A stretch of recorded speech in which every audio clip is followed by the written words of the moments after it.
ver cómo va esto. Bien, decía hace un momento Julián, y yo coincido con él, Julián Casanova, en que hubo un momento en que para nosotros, para la gente de mi generación, casi todo venía a través de Francia o venía de Francia.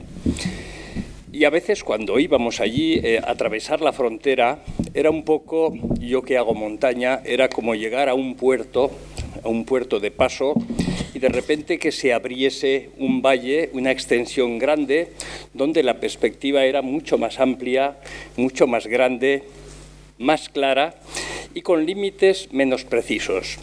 Y Francia realmente, yo creo que en aquella época, en los años 60, principios de los 70 también, bueno, pues para hombres, para mujeres, para quienes estudiábamos entonces, bueno, pues nos transmitió muchas cosas y mayo del 68, que llegamos apenas a vivir quienes teníamos entonces solamente 16 o 17 años, pues condicionó bastante nuestras vidas, aunque fuera un poco después. Yo creo por eso que quizás, Amancio, lo primero que tengo que decirte es que es un placer tenerte aquí en esta facultad, ya lo ha dicho el decano también, y es un honor, y es un excelente colofón, pero yo creo que, además, una visión quizás de alguien en esta visión de mayo del 68 que estamos presentando hoy, de alguien que tuvo la suerte, yo lo considero casi un privilegio, tú nos lo vas a decir, de estar justo cuando acabaron los acontecimientos de mayo del 68, los más relevantes quizás, porque mayo del 68 a fin de cuentas fue un gran fenómeno de estudiantes, de alumnos, de intelectuales, pero fue también un movimiento obrero muy impresionante que después se comió al de los estudiantes, y yo creo que fue una pequeña revolución que cambió mucho las cosas. Tú llegaste a Francia justamente en ese momento, creo que es en el 68, 69, cuando llegas, cuando han pasado ya el mes de mayo, y tuviste la suerte de unir varias cosas allí, en mi opinión. Estudiaste sociología en la Sorbona, un lugar muy interesante, y además creo que estudiaste también música. Bueno, dos disciplinas que en estos momentos yo creo que se conjugaban muy bien. Seguramente lo sabéis todos, porque todo esto aparece en las biografías que podemos consultar hoy día en la red, en cualquier lugar. Has cantado con Brassens, has llamado a Paco Ibáñez maestro, seguramente has bebido también en la música de Léo Ferré, de Jean Ferrat y de todos estos cantantes que combinaban poesía, canción, composición, compromiso y muchas otras cosas. Y yo creo que en tu persona reúnes un poco, esta es la presentación que yo haría de Amancio, a quien es la primera vez que he conocido personalmente hoy. Eres un cantautor, eres un intelectual, eres un romántico, yo creo, eres quizás un místico también.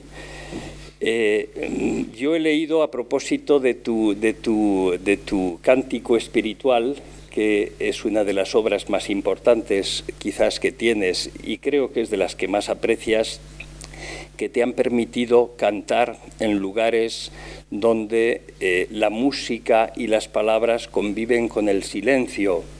Esa es una combinación de ideas enormemente poética, pero al mismo tiempo también que dice mucho de la conjugación de una forma de vivir lo social, de vivir esa sociología que estudiaste y de transmitirla también después de quizás haberla recibido a través de esos cantantes con los que yo en un momento también y todavía en algunos momentos me identificaba.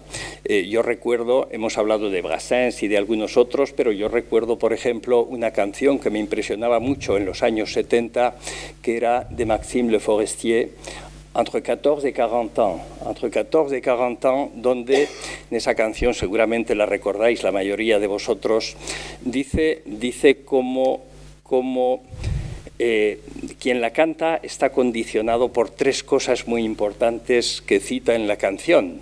Dice que había que levantarse pronto para encontrar una brizna de hierba en la Sorbona y que como él no podía volar, se tuvo que sentar delante de la Sorbona porque había de grille. Y entonces cita tres cosas, dice le Larzac, le Rapa suffit, ils viennent s'installer ici. Le Larzac era ese movimiento social fuerte en el macizo central que surgió en Francia para oponerse a una utilización para campo de tiro de una zona geográfica que está en la zona de Rouergue. Después cita a continuación, unos versos más adelante, bien fou, le Rapa suffit, ils viennent s'installer ici, hace alusión a la guerra de Indochina y al desastre que supuso eso para Francia, y termina la canción entre 14 y 40 ans, cuando dice que qué duro es querer besar a una chica en esos momentos, y acaba diciendo le 13 mai, le Rapa suffit, ils viennent nous emmerder ici. Une bien fou con le Larzac y con mayo del 68. Bien, toda esta pequeña introducción, quizás demasiado grande, porque al que tenemos que escuchar es a él, que nos tiene que, presentar su testimonio, es para decir que en ese momento, cuando un español de 19 años quizás tienes, cuando llegas a la Sorbona, cuando estudias sociología, y cuando, empiezas a también meterte en el mundo de la canción, ¿cuál es tu visión? ¿Cuál es la sorpresa que te llevas? ¿Qué es lo que encuentras cuando llegas allí a esa edad? Qué interesante todo lo que has dicho. Bueno, hay que remontar. Bueno, como todo lo que hemos oído esta noche, la verdad es que es un privilegio estar aquí. Sé que es tarde, cada vez es más tarde. Pero estamos muy despiertos. Pero con cada intervención me he despertado, porque aprendes y ha sido una noche de un gozo enorme y de aprender muchísimas cosas, porque aquí se ha hablado desde perspectivas muy distintas a partir de aquel acontecimiento, ¿no?, mítico de mayo del 68, y desde el punto de vista del historiador, de la sociología de Julie, la fantasía de ese gigante tan que parece pequeño, que es Matías, la reflexión de tuya, Rosa María, sobre el marco sociológico y profesional, en fin. Me parece, además, cuando te estaba oyendo, Julián, dije yo, qué pena que esto no acaba aquí, porque has hecho un discurso con una rotundidad y una visión con ese telescopio, viendo cómo está el mundo, que yo lo único que... Y ahora tu introducción me dan ganas de decirte sigue, de verdad, porque es que no, yo no puedo aportar más que el testimonio personal,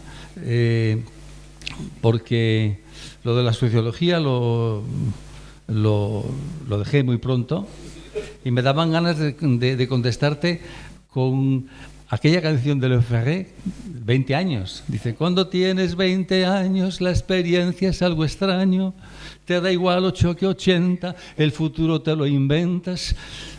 Cada amor, todo ocurre de repente, con mochila y en vaqueros te comes el mundo entero. Tu cara como equipaje, si es bonita es como un traje, y si es fea te da igual, tú te ves fenomenal. Todo lo quieres probar, te da igual el Piscis, Leo, Sagitario, te da igual el calendario.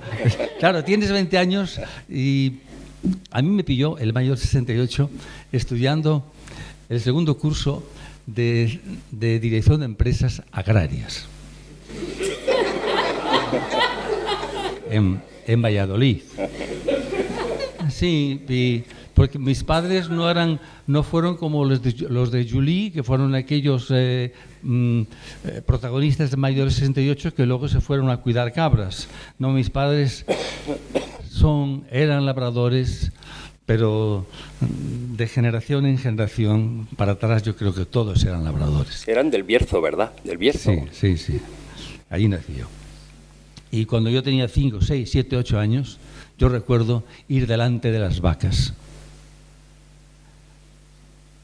y que tiraban de un arado romano que empuñaba mi padre, la mancera, iba arando surco para allá, surco para acá, tarareando una canción. Y yo con la cabeza a pájaros delante me olvidaba que tenía que estar atento a si la navarra o la roja o la mora y la estrella iban bien paralelas para trazar el surco. Y mi padre iba cantando y parecía que junto con el trigo iba sembrando la salmodia de su propio canto. Y ese canto creo que alimentó mi garganta, como cuando llegaba a casa y mi madre también cantaba mientras fregaba los cacharros o limpiaba los cristales o apicaba los pimientos de la huerta. Entonces, ¿por qué estaba estudiando yo dirección de empresas agrarias? Porque quería ser como mi padre, al que admiraba muchísimo y me parecía, como diría Miguel Hernández, el labrador de más aire. Y era en Valladolid. Y aquel mayo del 68, porque había una gran politización en el ambiente. Como ya se ha dicho aquí, los estudiantes, y no es cierto que copiáramos todo, es verdad que lo de mayo del 68 fue una eclosión, una llamarada que provocó una tensión y una tentación en todos los que entonces rondábamos los 20 años. Pero ya en el año 67, en la Universidad de Madrid, en la Complutense, había habido unas algaradas también, o unas revueltas estudiantiles muy importantes, que además habían provocado el exilio de profesores como Agustín García Calvo, quien conocería afortunadamente luego en París, y habían sido apartados de sus cátedras Tierno Galván, José Luis Aranguren, entre otros. En cierto modo, hubo un ensayo de ese mayo del 68, un año o 2 años antes, en Madrid. Pero sí, aquel mayo del 68 lo seguíamos en el periódico, en este caso El Norte de Castilla, todos los días, ansiosos de ver como ahora dicen que la gente ve las series en la televisión. Era como decir, ¿y ahora qué va a pasar? ¿Qué va a pasar? ¿Qué va a pasar? Claro, a mí me despertaban unas ganas enormes de ir a conocer aquel escenario. En esa carrera que estaba estudiando, que era una carrera de grado medio, de 3 años, teníamos que hacer todos los veranos unas prácticas en una empresa agrícola. El primer año fui a Aranjuez, un señor, bueno, no lo voy a contar eso porque es un poco triste, pero precisamente al ver esto, al leerlo de Mayo, estudiábamos el cooperativismo, pero el cooperativismo se quedaba un poco ya como lánguido, poca cosa, había poca energía en esa forma. Reparábamos en la autogestión que se estaba llevando a cabo, por ejemplo, en Yugoslavia. Pero descubrí que en Francia había un tipo se llamaban GAEC, Groupement Agricole d'Exploitation en Commun. Y entonces dije, no sé si la inquietud que fue más importante era lo del GAEC o lo del mayo del 68. Yo escribí eran 3 familias que en Sechant, al norte, muy cerquita de Nancy, juntaban la maquinaria, la mano de obra, para ayudarse, que en cierto modo eso en el Bierzo y tradicionalmente en el campo también aquí se hacía, pero ellos lo hacían ya de una forma mucho más racional. En vez de comprarse 3 tractores, uno cada uno, pues compraban un tractor solo que valía para los 3 y así sucesivamente. Y me aceptaron. Entonces, por primera vez en mi vida, con 19 años, dije, papá, me voy a hacer las prácticas esta vez al norte de Francia. Ah, muy bien, tú sabrás, hijo mío. Siempre me decía eso mi padre, tú sabrás, hijo mío. Bien. Si yo contara ahora aquel viaje en autostop, fue maravilloso, maravilloso, pero eso da para otra noche. Bueno, digamos que tuve la suerte, porque yo nunca había hecho autostop, no sabía cómo se hacía eso. Pero dije... Entonces funcionaba. Funcionaba, claro que funcionaba. Claro que funcionaba. Pero no sé por qué, me dije, bueno, vamos a ver. Ponferrada, ¿no? Mi pueblo, de esas. Voy a coger el tren en Ponferrada, me he mirado un mapa, porque entonces tenías que desplegar los mapas. Nancy, este pueblecito allí, un poco al norte de Nancy, madre mía, yo creo que hay que ir por Barcelona, por ahí, por... Entonces, voy a ir a Madrid. Coge un tren a Madrid, por la noche, un Shanghái, que llamábamos. Siempre, nocturno, casi alevoso, llegaba tarde siempre a Ponferrada. Mi padre siempre esperando allí hasta que me subía al tren. Yo le decía, papá, vete ya para casa, que es muy tarde, son las 2. No, y él se quedaba allí en el andén hasta que yo me iba. Adiós, hijo mío. Y yo sabía además que cuando me iba a estudiar, mi padre entonces, aquí en verano, no se iba a casa a descansar, se iba a regar los prados para aprovechar el agua, el agua para regar los prados o los manzanos por la noche. Y yo me quedaba con una tristeza y con la alegría de marchar, ya lo decía don Antonio Machado, Londres, Madrid, Ponferrada, este placer de alejarse, Londres, Madrid, Ponferrada, tan lindos para marcharse. Pero me quedaba con una sensación como de gratitud y de deuda hacia mi padre, que son nuestros padres todos, porque hicieron aquel esfuerzo que se ganaban literalmente el pan con el sudor de su frente, para que nosotros tuviéramos un horizonte un poco más allá, que pudiéramos ver con otros. Aquella noche en el tren había luna llena y yo me enamoré de una muchacha de Villablino. Nos pasamos casi todo el viaje en la ventana. No pasaba nada, pero cualquier cosa que pasara era tanto. Y al llegar a Madrid, con la mochila, pues digo, bueno, voy a ir a coger la carretera de Barcelona. Y cogí un autobús que me dejó ya casi en las afueras de Madrid, donde los coches pasaban a una velocidad de vértigo.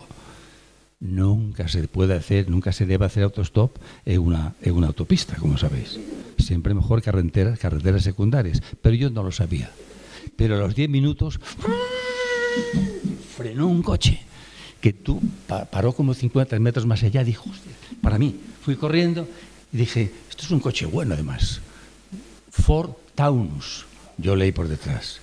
Abro la puerta y me dice, Monte. Dijo, usted es francés, además. Voy a hablar francés con él. Yo no le entendía casi nada y él a mí menos. Pero en llegando a Zaragoza ya nos empezábamos a entender. Pasamos por Zaragoza y en Zaragoza cogió a una pareja de alemanes y que llegaron hasta Seu d'Urgell. En Seu d'Urgell ellos se fueron, llevaban su tienda de campaña y aquel señor, que era un militar que venía de Argelia, un militar francés, a mí ya se me rompieron los esquemas, tan amable, con una cordialidad, con una humanidad. Dice, yo ya iba con él de copiloto, ¿no? Y ya cuando subió a los alemanes, me parecían que eran unos intrusos la pareja esto de alemanes. Pero bueno, eran simpáticos y también íbamos practicando el francés. Al llegar a Seu d'Urgell, los alemanes se fueron, pero antes que nos quedamos a comer en el mesón donde nos hospedábamos. Yo saqué de la mochila unos chorizos que me había puesto mi madre allí. Joder, les supieron una gloria a todos. No habían comido unos chorizos porque eran de matanza de cerdos alimentados con manzanas, verdoncella, golden, calabazal o reineta, que eso es una maravilla, como podéis imaginar. Esas cosas ya no existen ahora. Por la noche me dice aquel oficial, dice, yo te voy a invitar al hotel. Dice, pues muchísimas gracias, pero tenemos que compartir habitación. Muy bien. Y tal. Y entonces, cuando ya nos vamos a sentar en la cama, él me dice, je dois vous dire une chose. Dites-moi. Je ronfle. ¿Cómo? Je ronfle. Y yo no sé si es la manera en que lo dijo o cómo lo dijo, que yo me quedé así un poco diciendo, joder, ¿qué querrá decir este hombre con que ronfla? Dios. Y cuando me dijo, dije, bueno, hombre, ronca todo lo que quieras. A la mañana siguiente seguimos camino. Él me había dicho que se iba a como 100 kilómetros antes de Aviñón. Y entonces, pero que ya me buscara la vida para llegar hasta Aviñón, y allí yo lo tenía previsto. De día en coche, en autostop, por la noche en tren. Llegué a Aviñón a finales de junio y el Festival de Teatro de Aviñón. Bueno, la ciudad de los papas era la ciudad del amor, la ciudad de los hippies. Aquello, para mí es que imaginaros, yo tenía 19 años, pero era de un pueblo. Yo no estaba estudiando en Barcelona, ni en Madrid, ni nada. Bueno, a lo sumo en Valladolid. Bueno, aquí me fascinó. Y claro, yo iba con la idea de mayo del 68, y a mí aquello ya se me parecía un poco al paisaje imaginario que yo tenía, o al escenario de aquel mayo del 68. Bueno, allí tuve un tiempo. ¿Por qué llegué allí? En un momento dado me dijo él, mira, yo tenía que ahora irme para otra dirección, pero te voy a llevar hasta Aviñón. Dije, ¿pero va usted a andar 100 kilómetros más por dejarme en Aviñón? Dice, sí, porque me has quedado bien. Y entonces, claro, yo estaba un poco corrito de vergüenza, que diría Cervantes, y le dije, ¿cómo le puedo agradecer? Es lo que ha hecho usted por mí. Dice, mira, cuando yo tenía tu edad, fui a coger un tren en una estación, y cuando llegué, el tren acababa de partir. Salí y un señor me dijo, ¿qué te pasa? Que he perdido el tren. Yo te llevo a la estación próxima que para, lo coges. Subió, digamos, cuando llegamos a la siguiente estación, el tren volvía otra vez, acababa de salir. Dijo, tranquilo, que yo te llevo a la otra estación. Y me llevó, y en la tercera fue la vencida. Y yo le dije, me decía él, pero ¿cómo le puedo agradecer esto? Y dijo, haz un día por otro lo que yo estoy haciendo por ti. Eso es lo que yo te digo ahora, me dijo. A mí me dejó desarmado y dijo, no, este país es maravilloso. Este país es maravilloso. Va a Aviñón. Por la noche cogí el tren hasta Nancy. Me enamoré de una francesita allá, pero allí antes, en el andén de la estación, ya fuimos juntos también. Cada vez nos aproximábamos un poco más con los amores. Pero yo quería llevar a Suiza. Llegué y pasé un mes en aquel pueblo trabajando, porque yo estaba acostumbrado a trabajar en el campo, y estaban felices conmigo. Al acabar me dieron como 1.000 euros, una cosa así, hoy día, ¿no? Dije, pero no, si no me tienen que pagar nada. No, te pagamos. Y en un momento dado, un fin de semana, llegó un obrero de la Renault allí a ver a sus familiares. Y entonces, recuerdo que ¿y cómo fue mayo del 68? ¿Y los obreros qué hacíais? Yo creo que aquel obrero realmente no se había enterado muy bien. Bueno, sí, se enteró, pero tampoco había sido protagonista como yo quería que lo hubiera sido y que me contara. Pero dije, bueno, yo voy a trabajar aquí, y después de este mes me voy a ir porque esto del autostop es una maravilla. Me voy a recorrer Suiza, voy a ir a Italia, hasta Florencia, luego volveré, subo a Alemania, Holanda, y luego ya bajo a París. Bueno, abreviando porque si no acabábamos esta noche.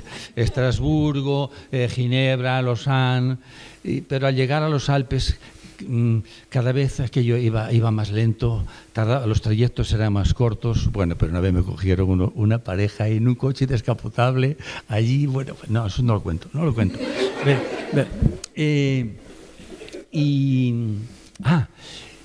Era a mediados de agosto, yendo con un pastor protestante y escuchando la radio, oímos la invasión de los tanques rusos, la invasión de Praga por los tanques rusos. Aquello fue una cosa seria y un poco que a él le inquietó, y a mí también, pero a él más, porque era más consciente de las cosas que pasaban, ¿no? Bueno, estaba en los Alpes y no pasaban, los coches que pasaban no paraban. Yo me decía, estamos ya a mediados de agosto y yo tengo que ir a Ponferrada porque son las fiestas de la Encina, y antes tengo que pasar por París. Voy para París. Entonces me puse de otro lado de la carretera y simplemente ese fue el cambio de rumbo. Llegué a París con 2 americanas que me llevaron en un 4L.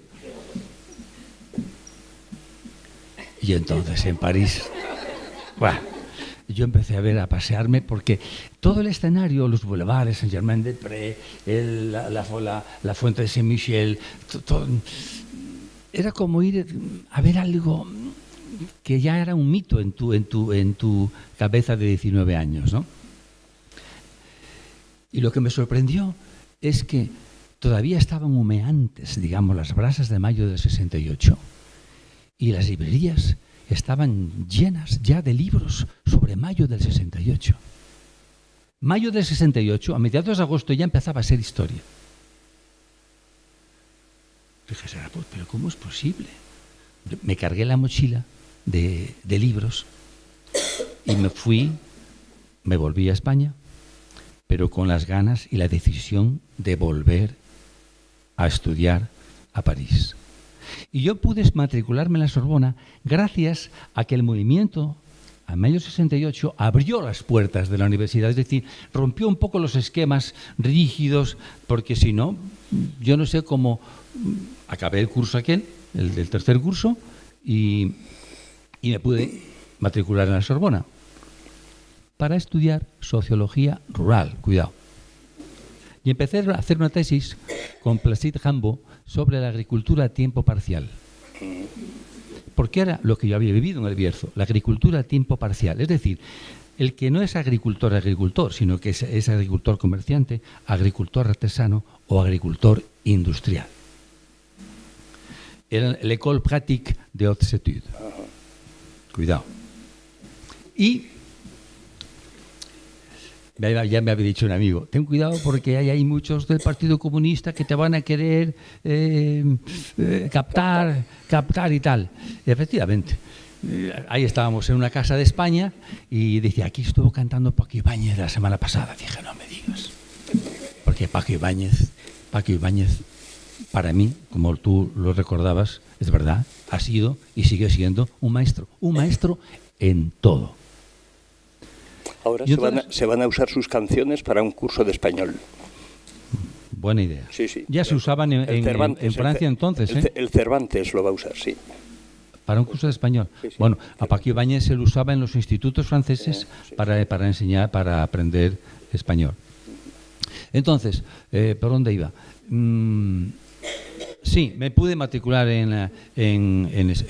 Claro, aquella decisión de volver, cuando muchas veces las cosas que te pasan, incluso que te traspasan, no eres consciente de lo que te está ocurriendo. Necesitas también cierta perspectiva para luego tomar conciencia de ello. Y en realidad es que cada paso que das en la vida determina el porvenir. Fijaros, en aquella casa de España, alguien tiene una guitarra, estaba cantando, se dedicaban a eso. Yo había hecho algunas canciones. Sobre Rosalía de Castro, en Valladolid. Yo llegué a Lagardos Terlís con una guitarra que había ganado cantando Rosalía y una maleta con 5, 6 o 7 poetas. Rosalía, Lorca, Miguel Hernández, Leo Felipe, Tagore, Celso Emilio Ferreiro. Pero digamos que aquella etapa parisina, que fue determinante en mi vida, hizo que tomara una perspectiva o una deriva distinta de la académica prevista. En ese momento dado yo cogí la guitarra y yo también hago alguna canción, canté una canción y estaba allí un Miquel Azurmendi, creo que se llamaba. Dijo, oye, pero ¿tú qué haces aquí en París? Dije, yo estoy estudiando sociología en l'École Pratique d'Hautes Études. Dice, pero, joder, dedícate a la canción. Dice, me llame usted a mí, dedicarme a la canción. Ese es el aliento incesante de mi vida desde que soy niño. Dice, ¿tú quieres cantar? Ahora en el Palais de la Mutualité, el 18 de diciembre, hay un festival de la nueva canción de los pueblos ibéricos. Viene Raimon, Ribalta, Paco Ibáñez, Inti Limani, Quilapayún. ¿Quieres cantar allí? Y joder, ¿cómo voy a querer cantar? Dice, pues, oye, y de pronto yo estoy el 18 o 20 de diciembre cantando en el Palais de la Mutualité, abarrotado, y a Paquio Báñez, claro, cantando. Bueno, qué maravilla. Canté 2 o 3 canciones. Bueno, entre bastidores empezaron a venir gente. Oye, yo dirijo el Centro de Españoles en Río de la Pompa. Yo soy vasco, te invito a cenar hoy en un chino. Yo nunca había cenado en un chino. Vamos al chino, no sé qué, tal. Y entonces empecé a cantar en centros de inmigrantes, ¿no? Y bueno, yo seguí intentando avanzar en aquella tesis sobre la agricultura a tiempo parcial en El Bierzo, pero cuando venía aquí no había ninguna estadística, pero ninguna, es decir, no sabían ni cuántos habitantes tenía Ponferrada. Entonces, cuanto menos saber cómo es... Bueno, era un hándicap muy grande. Me dijeron, hay un sacerdote, de esos sacerdotes comprometidos políticamente, que se llamaba José Álvarez de Paz, que luego ya dejó de ser sacerdote y fue abogado, y después diputado en el Parlamento Español, y después eurodiputado, y es un gran amigo, a que aprecio todavía muchísimo, claro, cómo no. Y él había hecho algunas estadísticas en unas parroquias que había estado. Y cuando fui a hablar con él, detrás de él tenía una guitarra colgada. Y en un momento dado le dije, ¿tú tocas la guitarra? Dice, sí, hago canción protesta. Dice, ¿pero por qué le preguntas? Dice, bueno, también canto. A ver, toma, canta. Y no sé qué le canté, me dijo, deja la sociología. Dedícate a cantar. Hombre, ya me gustaría a mí. Bueno, no me renovaron el pasaporte por haber cantado cuando quise renovar el pasaporte. El comisario, un tal Moldes, que además era secretario de la Hermandad de Labradores y Ganaderos en Ponferrada, llamó a mi padre y dijo, vente con tu padre aquí. Y empezó a decir mi padre, pues tú, Nicolás, que lo conocía como labrador, pero tú eres un buen hombre y tal, ¿cómo tienes este hijo ahí estudiando tal? Mi padre, claro, no sabía nada. Le dije, pero no sé nada. Está muy malas compañías en París. Ha estado cantando no sé qué. Yo le dije, oiga, pero lo que he cantado en París lo he cantado aquí en España. Y además son poemas que están... Ten cuidado, mira, por tu padre te vamos a renovar el pasaporte, pero vete a estudiar. Salimos de la comisaría y me dijo mi padre, oye, pero ¿tú qué estás haciendo en París? Dije, no, para que nada, estoy estudiando y tal, lo que pasa es que he cantado ahí y dice, bueno, tú sabrás, hijo mío. Bueno, por abreviar, eso llegó a que te conocen, tal, cantar con Georges Brassens en Bobino. Georges Brassens cantaba 3 meses seguidos en Bobino. 3 meses. Y podía estar cantando 8. Y siempre hacía... cada 3 semanas cambiaban la primera parte. Yo cantaba en la primera parte junto con... En aquella ocasión que estaba un tal Monique Lerac, Yves Simon, y no sé quién más. Porque claro, aparte de los poetas que yo llevaba en la maleta, que os decía, también me encontré otros poetas en París que tuvieron mucha culpa de aquella deriva en la que uno sigue, que fue Agustín García Calvo, Luis López Álvarez. Agustín García Calvo, además lo conocí en el restaurante universitario Mabillon, en la Saint-Germain-des-Prés. Estábamos ahí, ruido de tenedores, tal, comiendo, y entonces aparece un señor con unas pintas un poco llamativas, una especie de... diciendo, el manifiesto de la Comuna Antinacionalista Zamorana. ¿Quién quiere el manifiesto de la Comuna Antinacionalista Zamorana? Y los iba sacando aquellos panfletos de una especie de zurrón que llevaban bandolera. Y yo le dije, por favor, sí, deme uno. Toma. Ya, ¿hay que dar algo? Dice, no, nada. La voluntad. La voluntad que es nada. Oh, voluntad de los hombres, tus cadenas tenértelas que inventar. Y digo, joder, qué tío. Yo me arrimé a aquella cabeza de los 5 años que estuve viviendo en París. Pero también conocí a Luis López Álvarez, Y luego también tuvieron mucha culpa, además después que Ibáñez, a quien conocía en persona y le seguía, pues a Ferré, a Brassens, a Moustaki. Y cuando cantaba Brassens, en aquellos recitales siempre, digamos que cantaba las canciones clásicas que se las sabía todo el mundo que estaba allí presente, claro, y cantaban con él. Qué gozables, pero qué maravilla. Y luego cantaba algunas canciones nuevas. Y en esa ocasión cantó una canción que me llamó mucho la atención. Se llamaba Mourir pour décider. Mourir pour décider. L'idée est excellente. Moi, j'ai failli mourir de ne l'avoir pas su, car tous ceux qui l'avaient, multitude accablante, en hurlant à la mort, me sont tombés dessus.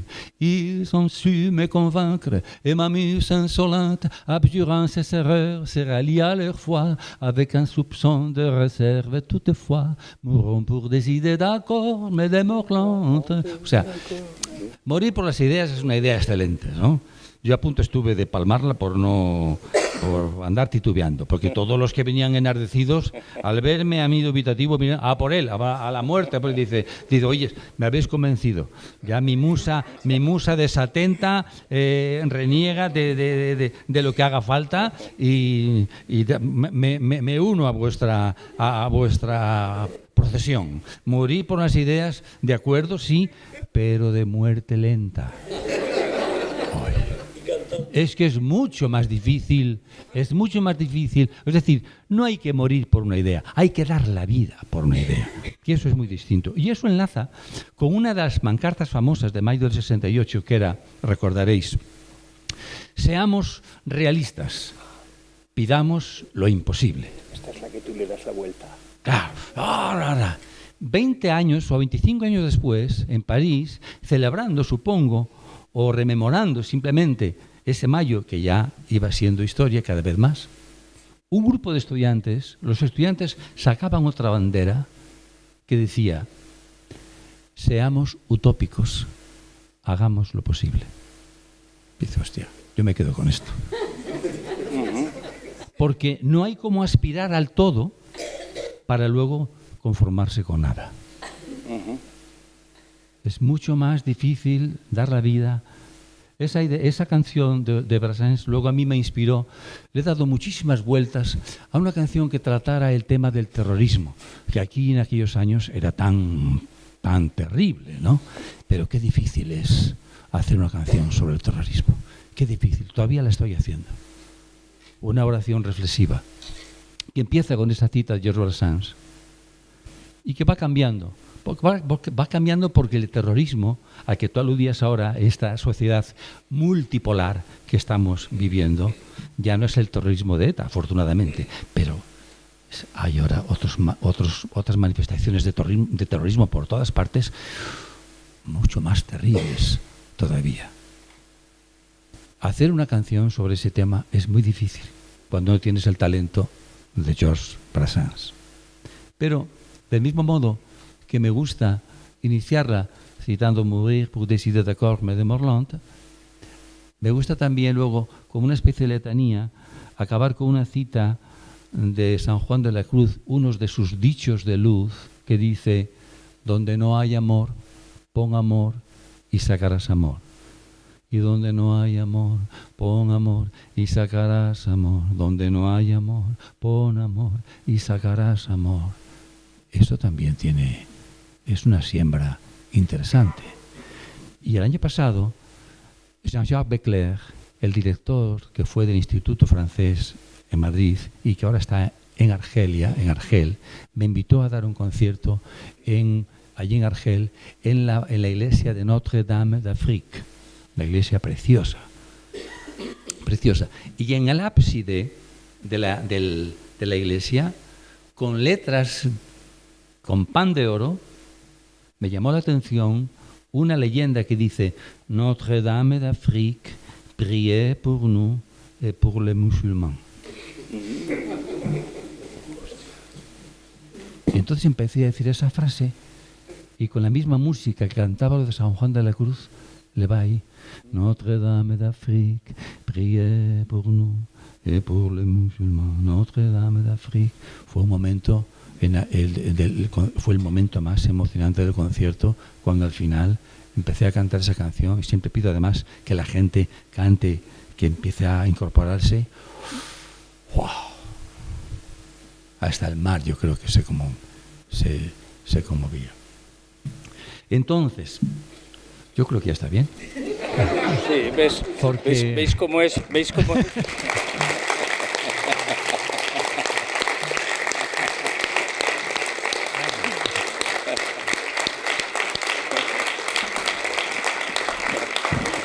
Bueno, ¿veis cómo es un romántico, un místico y un poeta, y además un gran conversador, por lo que se ve?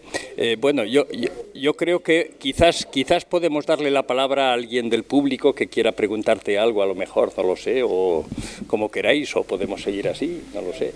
Yo encantado, pero no sé si... Bueno, padre, yo me voy a preguntar algo. Te ha encantado, gracias. Y padre, que tanto te respeto... Nicolás, cuando ya te dedicaste a la canción, también te dijo, tú sabrás, hijo mío, tú sabrás. siempre, y mi madre igual. A mi madre le encantaba que me dedicara a cantar, porque ella cantaba muy bien. Qué suerte también para nosotros, la verdad. La verdad es que yo cuando estaba estudiando me he encontrado siempre con compañeros de estudios, generalmente de la burguesía, y que muchos de ellos confesaban que estaban haciendo una carrera de disgusto porque su padre les obligaba a hacer eso, y a lo mejor querían hacer bellas artes o teatro, pero no, tienes que ser dentista o médico o lo que sea. Y pienso que he tenido una suerte enorme con esos padres tan humildes, pero con una mente preclara, porque no solamente hay que tener un gran corazón, sino también tener esa lucidez para decirte, o esa inconsciencia, en mi caso, tú sabrás, hijo mío, en su caso.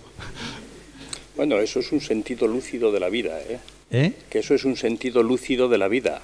Lúcido y lúdico. Lúcido, bueno. A veces, fíjate, no, sorprende. Yo entiendo que sorprenda, porque, claro, la aspiración siempre, haz una carrera que te puedes emplear en un banco, en una cooperativa, que cuando yo acabé aquellos 3 años hecho un empresario agrícola, pues lo lógico es que fuera a trabajar en una cooperativa. Pero en el fondo yo lo que quería era dedicarme a cantar, porque desde que era niño siempre me gustó cantar.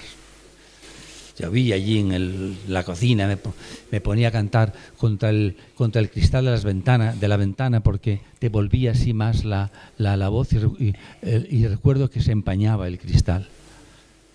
Me encantaba cantar por Antonio Molina. Antonio Molina. Ahora, tardé mucho tiempo en darme cuenta que la canción de Antonio Molina, que además me encantaba, es una canción reaccionaria hasta más no poder. Pero me sigue gustando, me encanta. Soy minero. Soy minero, dice. O sea, yo no maldigo mi suerte. Voy a cogerlo un poco más bajo. Yo no maldigo mi suerte porque minero nací. O sea, que naces y viene la comadrona y dice, mire señora, ha tenido usted un hijo minero. Y aunque me ronde la muerte, no tengo miedo a morir. Tranquilo, no te pongas casco ni seguridad en el trabajo. ¿Qué pasa? No me da envidia el dinero, porque de orgullo me llena ser el mejor barrenero de toda Sierra Morena, de toda Sierra Morena. O sea, no me da envidia el dinero. No reivindiques, no hagas huelgas ni nada. Tú con ser minero y ser el mejor barrenero de toda Sierra Morena, ya ¿para qué quieres más? Bajo a la mina cantando, porque sé que en el altar mi madre queda rezando por el hijo que se va. O sea, tranquilo, que si tu madre se queda rezando ante la Virgen, ni grisú, ni no te va a pasar nada. Y cuando siento una pena, alzo al viento mi cantar. Bien, soy minero y templé mi corazón con pico y barrena. Bien. Soy minero y con caña, vino y ron me quito las... O sea, intuición al alcoholismo, dice, con caña, vino y ron me quito las penas, soy barrenero porque a mí nada saca pecho, hombre. No quiero eso, de una tarán, compañero. Y había otra canción también de Antonio Molina, Soy del Norte. Uno, ¿por qué canta? Cantas porque tienes miedo, en el fondo. El que canta sus males espanta, y sus miedos también. ¿No sabéis lo que era cuando eras un chaval de 7 o 8 años y te decía tu padre, vete a buscar el agua, que está cansando?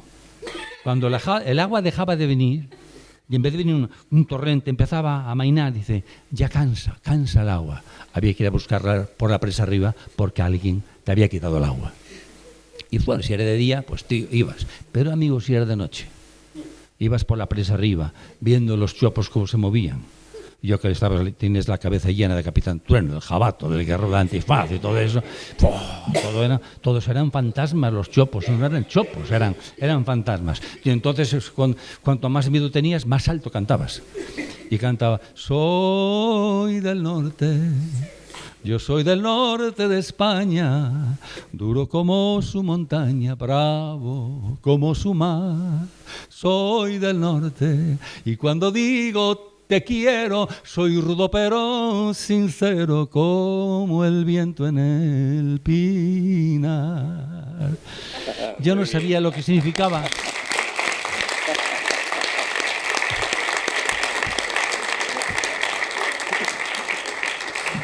No sé compararte ni al sol ni a las flores, pero sé quererte.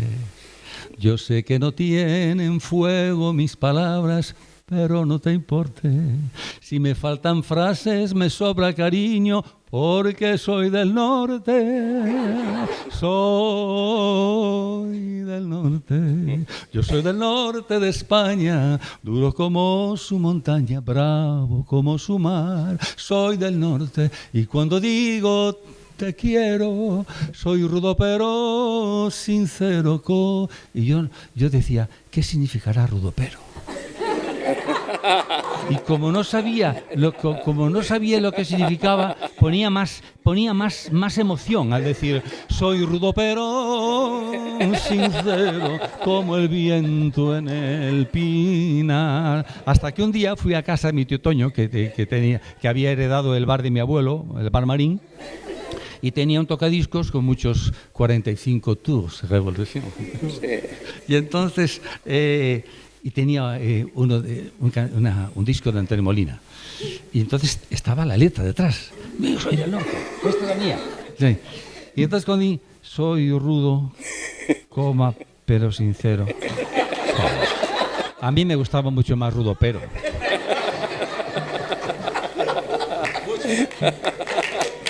Muy bien.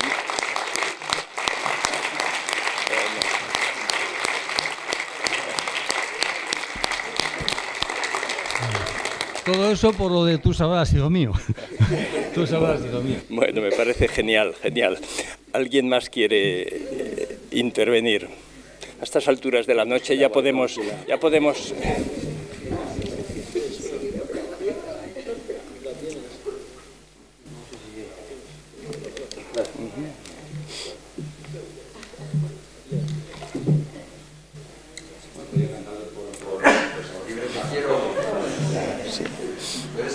¿Puedes cantar Libre te quiero, por favor? Bueno, me gusta mucho esa que me haga usted esa pregunta. No, ¿sabes por qué? Porque aquí se ha hablado de que si Mayo del 68 ha tenido una réplica, una continuidad en el momento presente. Y hemos oído análisis y reflexiones que, bueno, tal vez si a Mao Zedong creo que le preguntaban qué opinaba de la Revolución Francesa y decía que era muy temprano para opinar sobre eso, pues imaginaros sobre el mayo del 68. Pero cuidado, el movimiento 15M ha sido una maravilla. Otra llamarada. Hay que ver la película que hizo Basilio Martín Patino. Basilio Martín Patino, que en paz descanse, ha hecho una película que está como clandestina. Y eso es muy importante, lo que tú apuntabas antes, de que hoy día cómo se puede silenciar las cosas y hacer que las cosas mueran mucho antes, porque no las conocemos. Y no se conocen por la responsabilidad de los medios. Qué responsabilidad tan grande hoy día tener medios de comunicación. Pero claro, cuando los medios de comunicación no son periódico, son una radio, son una editorial, son una emisora, son una televisión, ¿qué está pasando? Eso ya es un engranaje. Antes los periódicos eran solo periódicos.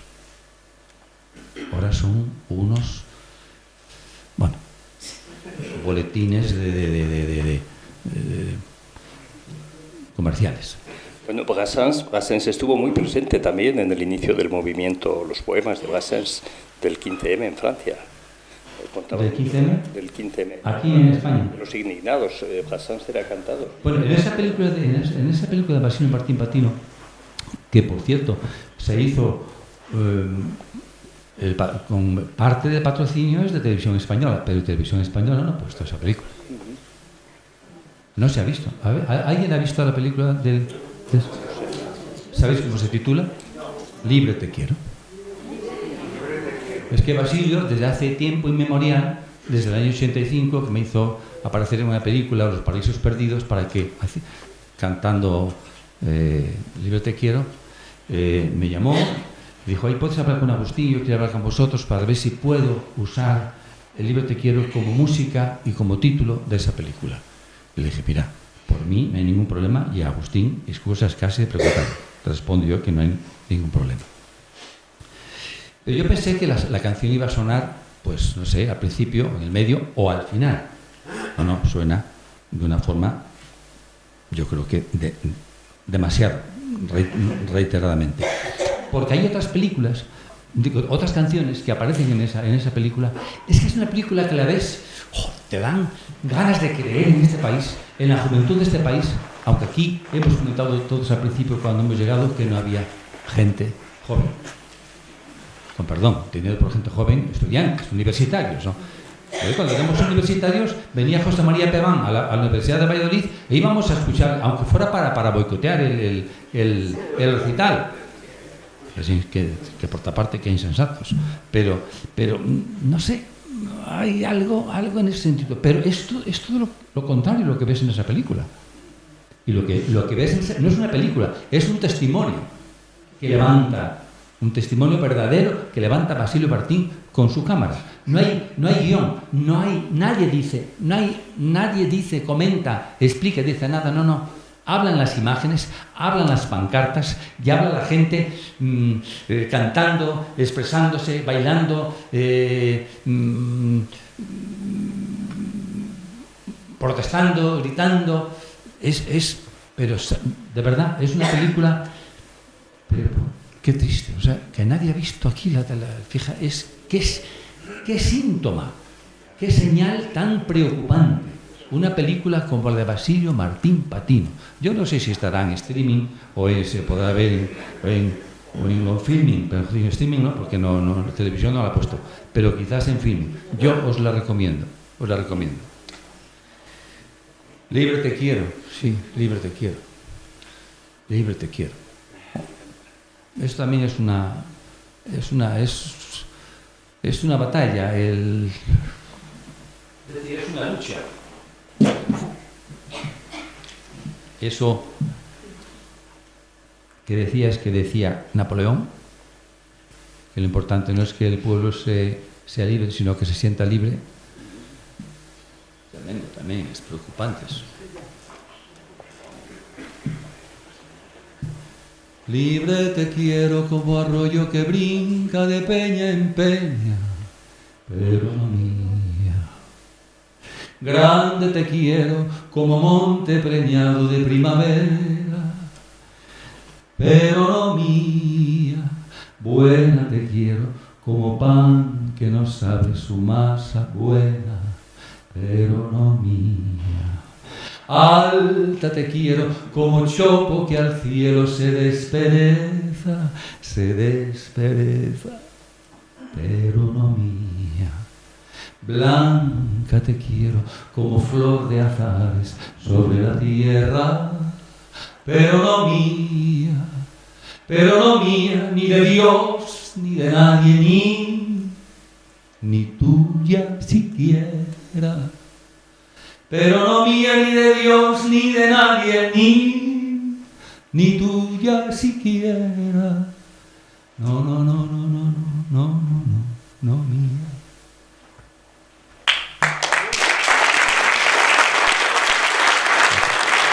Agustín Alcalde.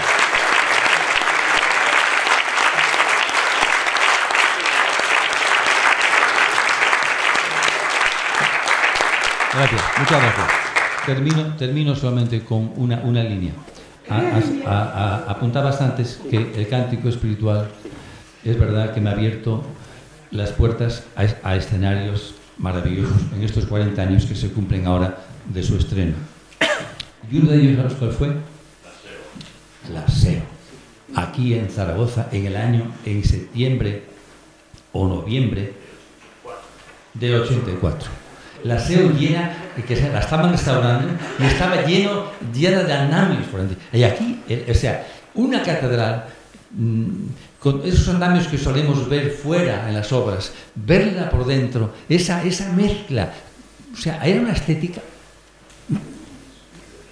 Yo no sé, era muy emocionante cantar a San Juan de la Cruz. Me recordaba a una vez Luca Ronconi, que hizo un montaje en el Teatro Odeón, donde también lo llenó de andamios por dentro. No, pero eso no lo recordaba entonces, lo recuerdo ahora. Simplemente en la SEO yo estaba cantando, dándole gracias a San Juan por permitirme cantar en la SEO y además con aquella escenografía, digamos. Muy bien.